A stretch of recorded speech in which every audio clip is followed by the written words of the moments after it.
हाय, hello, नमस्ते. श्री स्वामी समर्थ. पूजा daily ब्लॉगमध्ये आपले स्वागत आहे. मी कुठली रेसिपी करत आहे ते मला सांगा बरं का कमेंटमध्ये. कारण का काय अशी एकच रेसिपी आहे, ती एवढी सामग्री त्याला लागते. काय काय आहे बघा नीट. फ्लावर, बटाटा, वाटाणा, ढबू मिरची, बीट, कांदा, टॅमॅटो एवढे सगळे हे लागतात त्याला. मी सगळं आधी बारीक चिरून घेतलं बघा, आणि नंतर मग सगळं स्वच्छ पाण्याने धुवून घेतलं आणि मग लगेच कुकरला लावलं.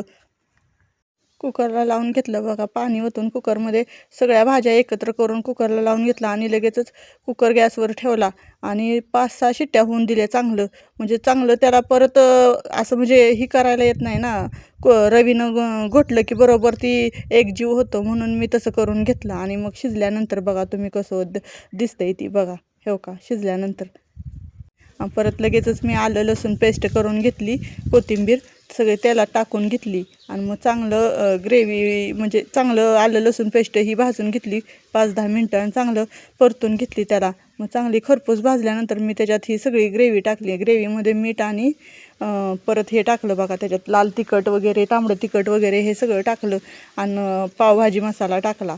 म्हणजे नुसती पावभाजीची भाजी केली बरं का, पाव तर काय भेटत नाहीत आमच्या गावात, आधी सांगावं लागतं. मग काल पाव भेटलेच नव्हते, मग 4 ते 5च पाव भेटले, मग तेवढेच आणलेले आणि पोरींनीच तेवढं खाल्लं. मग कारण का पावभाजी ही फक्त पोरींनाच आवडते, आमच्या घरात कुणालाच आवडत नाही.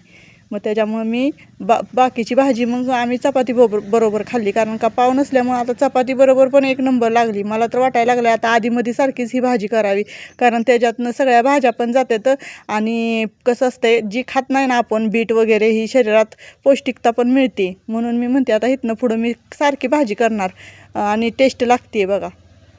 आणि हे होतं बघा आमचं रात्रीच्या जेवणाचं ताट. कसं वाटतंय ते सांगा. आणि हे पोरींनी पावभाजी खाल्लेली.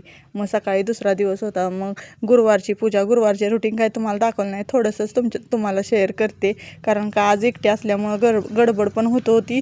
आणि कसं असतंय की शूट घ्यायला कोण नसलं ना तर लवकर लक्षात येत नाही. तरी पण सगळी कामं आवरल्यानंतर एवढंच माझ्या लक्षात आलं की बाबा आपण थोडं तरी घ्यावं. मग मी उंबऱ्याची पूजा वगैरे करताना, लेपन वगैरे करताना मी थोडासा शूट घेतला आहे.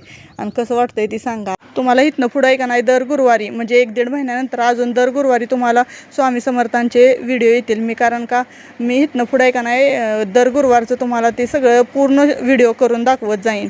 आणि बघा काय असलं तर मला सांगत जावा, त्याच्यात बी माझं काय चुकलं तर. आणि ही बघा, हो का, ही माझ्या जावाची बहीण आहे, तिनं बघा त्या दिवशी माझी हेअरस्टाईल केली ती. चला भेटू आता उद्याच्या ब्लॉगमध्ये. श्री स्वामी समर्थ.